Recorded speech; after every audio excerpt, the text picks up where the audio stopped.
Hola, ¿qué tal? Buenos días, buenas tardes, buenas noches. Mi nombre es Jorge Luis García French y voy a ser su guía en este viaje por la Biblia. Es un viaje donde la idea es tratar de entender qué es la Biblia, qué nos presenta la Biblia y su interrelación entre el Antiguo Testamento y el Nuevo Testamento. Mucha gente le tiene pánico a estudiar la Biblia, sobre todo el Antiguo Testamento, que es muy complicado, pero vamos a ver precisamente que la Biblia está unificada y tiene un solo tema realmente en su conjunto. Bienvenidos, vamos a empezar. Y vamos a empezar precisamente por este viaje por la Biblia con una introducción. Empezaremos diciendo que los cristianos aceptamos la Biblia como la palabra de Dios. Creemos que fue inspirada por el Espíritu Santo para ser revelada a los creyentes, a los cristianos, y que es nuestra norma de fe y de conducta. Y pues hay muchas razones para estudiar la Biblia, para conocer la Biblia, pero solamente vamos a ver 3 de estas razones. La primera razón, el Antiguo Testamento de la Biblia ha sido la norma para el pueblo de Israel, o sea, para los judíos, que son el antecedente del pueblo de Dios. Ellos le conceden validez y pese al paso del tiempo la consideran verdadera.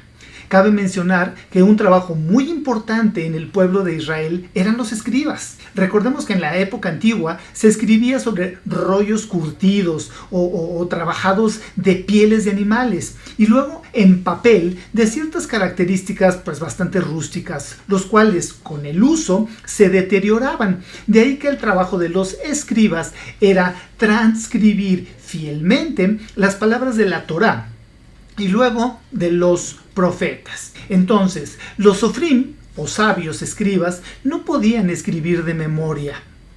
Ya se habían aprendido la palabra, pero no podían escribir de memoria. Tenían la obligación de, antes de escribir cada letra, cotejar con el original. Más adelante lo vamos a ver, pero el nombre de Dios, o sea, el tetragramatrón, que son las consonantes Y, H, W, H, se escribía particularmente usando una plumilla y una tinta especial. Era el nombre de Dios. Y los rollos antiguos se guardaban en vasijas. Estos se sellaban y no se destruían. Y es precisamente los que venimos a encontrar muchos años después.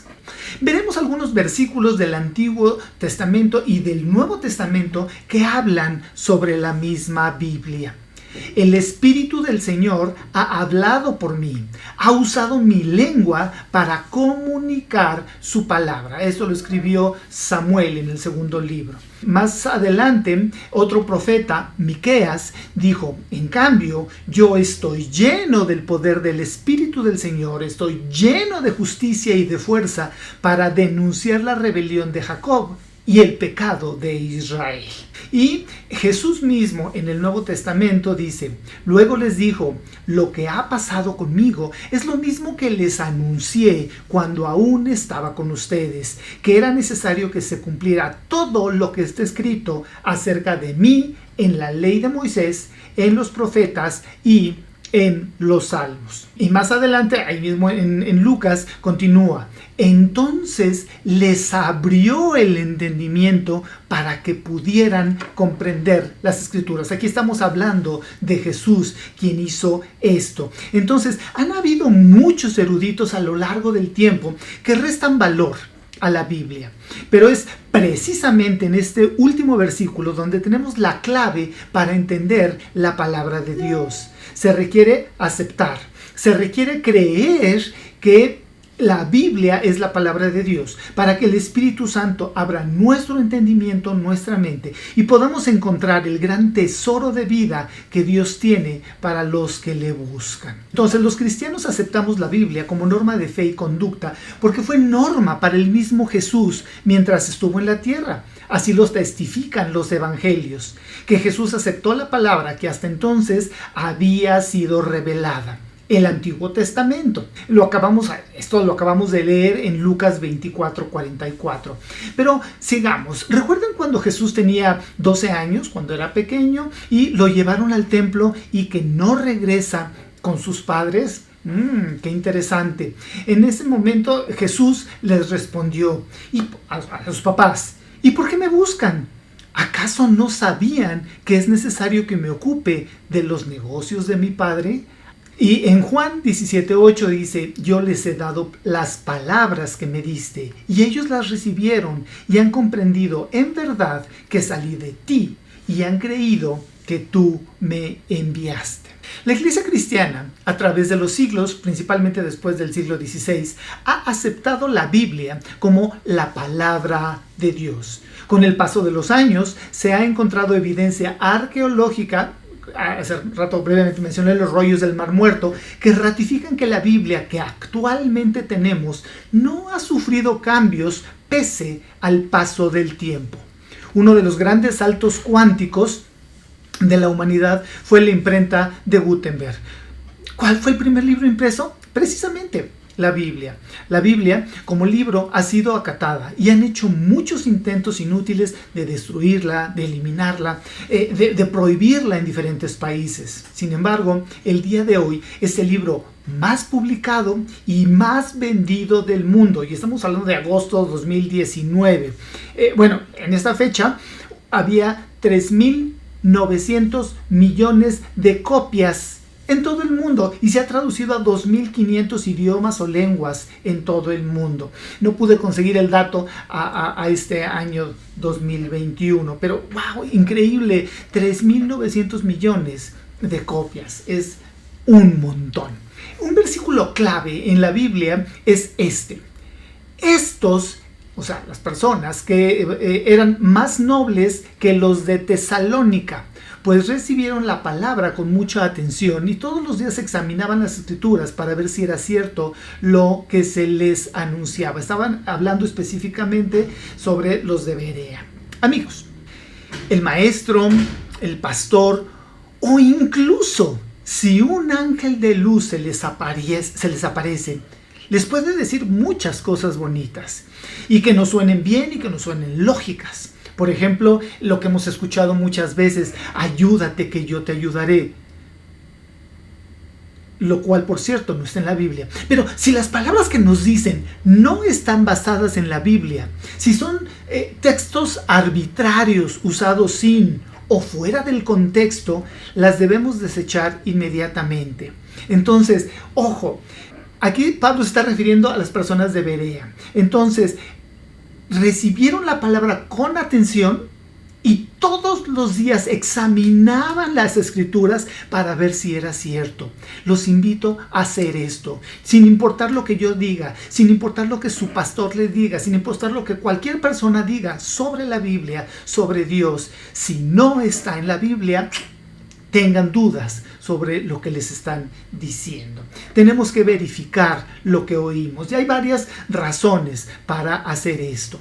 En la Biblia ciertamente oímos la voz de Dios. Es una forma en la que Dios nos habla.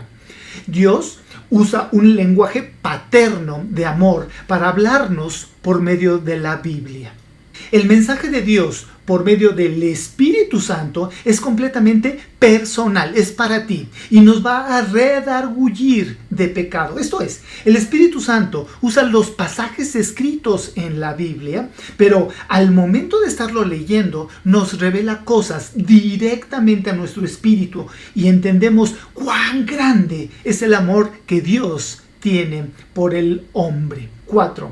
Por medio de la Biblia se revela al mundo, Dios, en medio de tanto pecado para buscar reconciliarse con el hombre. Dios insiste en llamar a la gente que muchas veces no quiere o no está interesada en responderle. Dios constituye a la iglesia, o sea, al grupo de personas, un grupo de creyentes, como un sitio de victoria, porque es en la iglesia donde el hombre encuentra su lugar frente a Dios y luego frente al mundo en completo.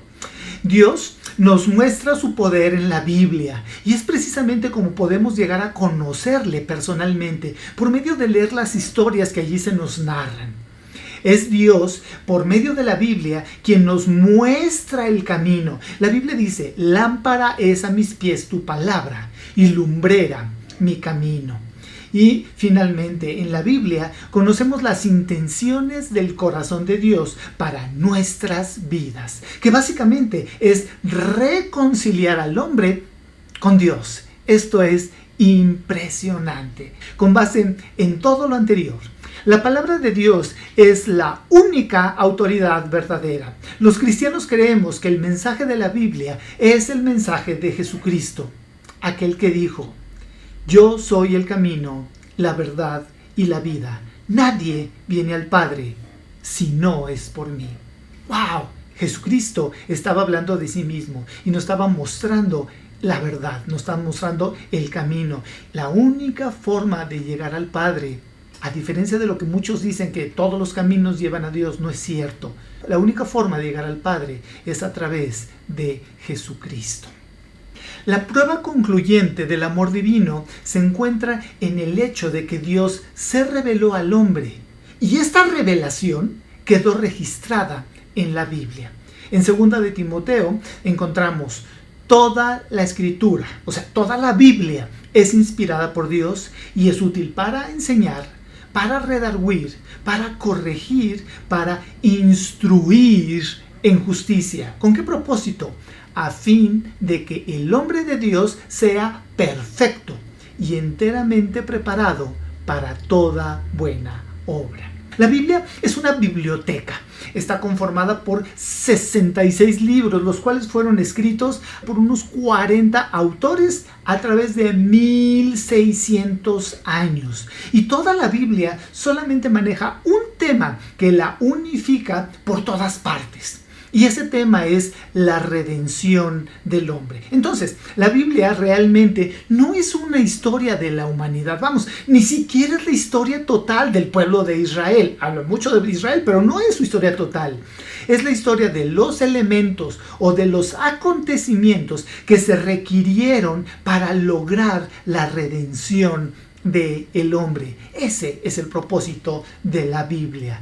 Repito, la redención del hombre. Ahora bien, la Biblia está dividida en dos grandes partes: el Antiguo Testamento y el Nuevo Testamento. Y el Antiguo, que está compuesto, como ustedes lo pueden ver allí, por 39 libros, se divide en 5 partes. Como sus manitas, 5 dedos, muy fácil: la ley, la historia, la poesía, profetas mayores y profetas menores. Entonces, de esa forma lo dividimos. Y la primera parte, que es la ley o el Pentateuco o la Torá para los judíos, tiene el libro de Génesis, Éxodo, Levítico, Números, Deuteronomio. Después nos presenta la historia. Y la historia es del pueblo de Israel. 12 libros que son Josué, Jueces, Ruth, primer libro de Samuel. Ojo, este es un libro, por lo tanto se dice primero de Samuel, segundo libro de Samuel, primer libro de Reyes y el segundo libro de los Reyes. Y después el primero de Crónicas.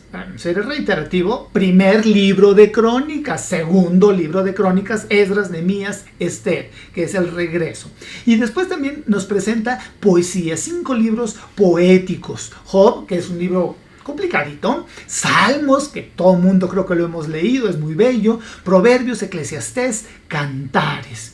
Y después vienen profetas mayores, que son 5 libros, y los profetas menores, 12 libros. Ojo, no que los profetas mayores sean más importantes que los menores, simplemente eran muy rolleros, escribían mucho. Entonces, profetas mayores: Isaías, Jeremías, Lamentaciones, Ezequiel y Daniel. Y los montón de profetas menores están allí. Y después de Malaquías tenemos 400 años de silencio. Se me olvidó esto. Entonces ahí tenemos 5 libros del Pentateuco, 12 libros de la historia, 5 poéticos, 5 menores y 12 profetas mayores. Pasamos al Nuevo Testamento. También lo dividimos en 5 partes, que es el Evangelio, la historia, las cartas paulinas, las cartas generales y posteriormente la profecía. Entonces empezamos con el Evangelio. Entonces son 4 libros. Realmente algunos dicen que son los evangelios, pero realmente es un solo evangelio, el evangelio de nuestro Señor Jesucristo, Mateo, Marcos, Lucas y Juan, el evangelio. Posteriormente tenemos la historia, que es la forma como nos enteramos que vida y el trabajo de Jesucristo se difundió por todo el mundo conocido. Después tenemos las cartas paulinas. Pablo, el gran evangelista que que viajó por todo el mundo conocido, les escribió a todo mundo 13 cartas paulinas. Después cartas generales, 8 cartas generales que iban enfocadas a ciertas personas en particular. Y finalmente, todo el mundo lo conoce, la profecía, el Apocalipsis. Muy bien, entonces, rápidamente, ¿cuáles son los temas de la Biblia? Ya mencionamos que el tema base, que es único, es la redención del hombre. Y para alcanzar la redención del hombre, en Génesis se empieza con la creación. Nos narra cómo se hizo, etc. Posteriormente, en el resto de Génesis, se nos habla de los patriarcas, que va a haber 3 patriarcas: Abraham, Isaac y Jacob.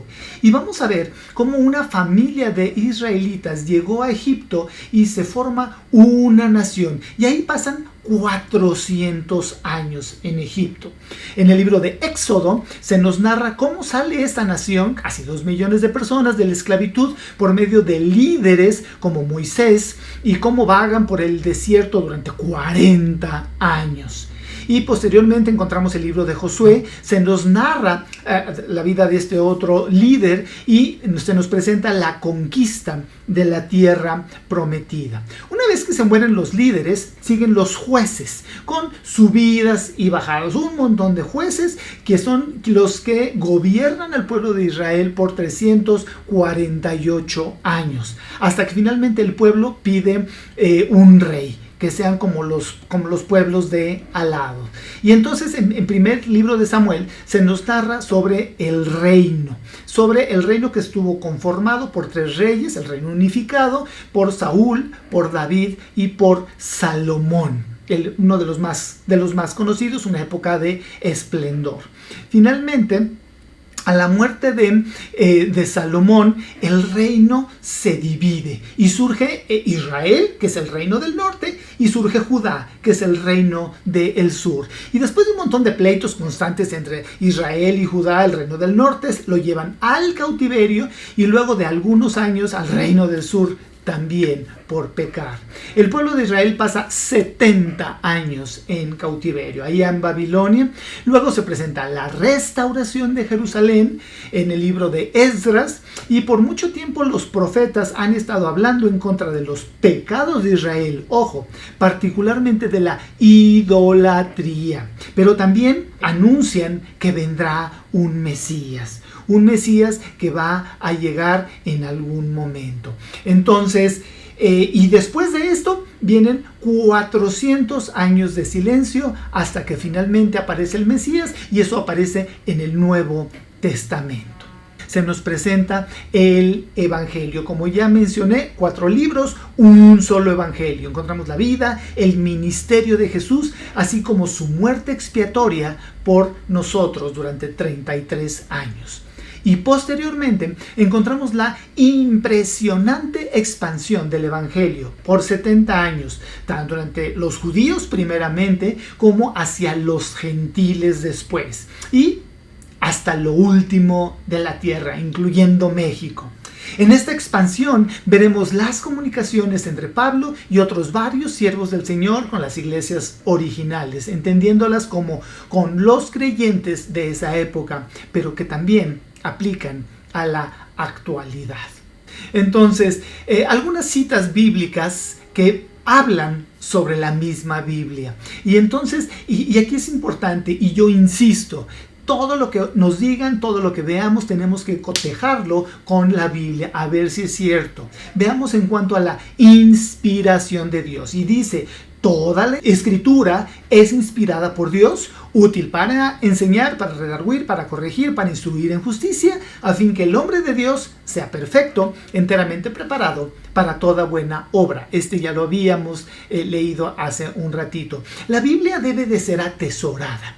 Y en Josué dice, nunca se apartará de tu boca este libro de la ley, sino que, ¿cuándo? De día y de noche meditarás en él, para que guardes y hagas conforme a todo lo que en él está escrito, porque entonces, solamente entonces, harás prosperar tu camino y todo te saldrá bien. Mucha gente quiere que le vaya bien, quiere prosperar, y no se fija que la base está en la Biblia, está en conocer la Biblia, en atesorarla, en guardarla. La Biblia debe de ser guardada en nuestra mente, en nuestro corazón. Dice en el libro de Salmos, ¿con qué limpiará el joven su camino? Pues con guardar tu palabra. Con todo mi corazón te he buscado. No me dejes desviarme de tus mandamientos. En mi corazón he guardado tus dichos para no pecar contra ti. La Biblia entonces está inspirada por Dios, debe de ser atesorada si quieres prosperar y debe de ser guardada para no pecar contra Dios. La Biblia es una lámpara, es una guía, es una luz que nos muestra el camino. Y en medio de la Biblia, en el libro de Salmos 119, que es la mitad de la Biblia, dice, lámpara es a mis pies tu palabra y lumbrera a mi camino. Debemos de guardar esto. Y finalmente la Biblia es un alimento. En el libro de Isaías, del profeta Isaías, dice, a todos los sedientos, venid a las aguas, y los que no tienen dinero, no se preocupen, venid y comprad y comed. Venid, comprad sin dinero y sin precio vino y leche. ¿Por qué gastáis el dinero en lo que no es pan y vuestro trabajo en lo que no sacia? ¡Wow! ¡Qué padre! Entonces realmente no es necesario tener recursos, tener dinero. Nuestro Señor quiere alimentarnos, quiere quitarnos la sed. Quiere que lo conozcamos personalmente. Y más adelante, en el mismo libro de Isaías, no se los voy a poner, dice, buscad a Jehová mientras Él puede ser hallado. Llamadle en tanto que está cercano. Hermanos, amigos, Dios está esperando que tengamos esta reconciliación con Él. Busquémosle mientras todavía sea tiempo. Les voy a invitar en cada una de estas clases a memorizar algún texto de la Biblia. Y aquí hay un texto muy bonito que está en el libro de Hebreos, en el Nuevo Testamento, que dice, porque la palabra de Dios es viva y eficaz, y más cortante que toda espada de dos filos. Penetra hasta partir el alma y el espíritu, las coyunturas y los tuétanos, y discierne los pensamientos y las intenciones del corazón. Amigos, la Biblia es muy importante. La Biblia tiene que ser algo que atesoremos, que guardemos, que lo utilicemos diariamente como nuestra guía. Y yo insisto, todo lo que cualquier persona les diga acerca de Dios tiene que tener base en la Biblia. Verifiquen su Biblia, conozcan su Biblia, aprendan versículos. Y de esa forma el Señor se va a comunicar directamente a tu espíritu y te va a alimentar. Que tengan una muy buena semana. Nos vemos en la próxima de este viaje por la Biblia. Que el Señor los bendiga.